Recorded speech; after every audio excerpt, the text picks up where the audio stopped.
Well, good morning, y'all. This is Andrew Bateman with Heart to Worship Ministry Moments, and today I was looking through Luke 21, and I wanted to go back and readdress the topic of what I called the Trinity of trial verses, which regarded Romans 5:3, James 1:2, and 1 Peter 1:6, as they tell us how we're to conduct ourselves within times of hardship and trials, and what they will then produce. And then we added the verse in Hebrews that says, "Cast not away your confidence, which has great reward, for you have need of endurance, that when you have done the will of God, you may obtain the promise."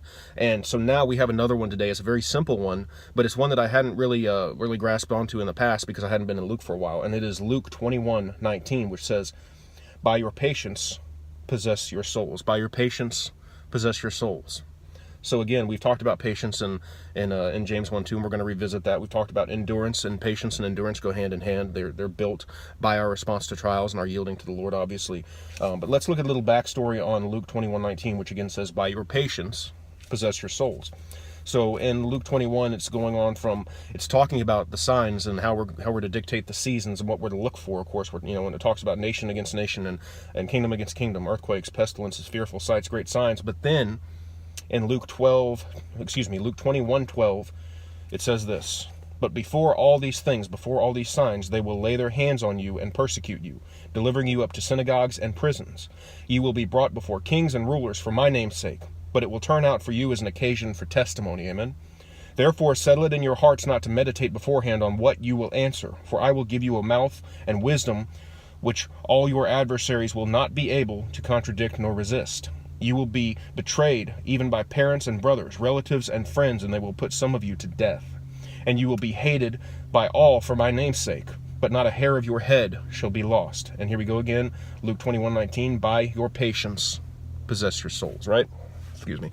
So, again, this is reminiscent of what we looked at in Hebrews 11 too. This is kind of the precursor, in a sense. Of course, these things are talking about, in Hebrews 11, are talking about things that have already happened, but this is kind of a verse that we see that reinforces why the patriarchs endured such things, right? Because it talks about those some of whom did not even see the fruition of the promise in their lifetime, but had the assurance thereof, and so they chose to endure hardship and testing, and even it talked about some martyrdom and things like this. And this is the same idea. By your patience possess your souls. Your patience causes you to yield to the Lord in times where you would rather do it a different way in your flesh and get out of it and not have to deal with the hardship and the things that were coming after you and that you were having to deal with. But what happens here? By your patience possess your souls. How do we acquire this patience, and how do we possess our souls? Well, look at this. Let's look back at James 1:2, which we're familiar with by now. "My brethren, count it all joy when you fall into various trials, knowing that the testing of your faith produces patience. But let patience have its perfect work, that you may be perfect and complete, lacking nothing." Right? So here we see how we're to conduct ourselves in hardship and trials, various trials, all these different things that may come against us. And not just may, but many of them will, to one degree or another. And the testing of our faith produces patience. So it's by the hardships, it's by these things that the Lord produces said patience or endurance, which goes hand in hand with Hebrews and Romans 5:3 and things of that nature. And then by possessing our souls by patience, that will be by what we are made perfect and complete, lacking nothing, by yielding to the Lord. So here we see just one more reinforcing, we'll call it a reinforcing piece of rebar to the entire structure of patience and endurance of this Christian life unto the glorification and what we have in the assurances of eternity. Right? So I just wanted to share that with y'all.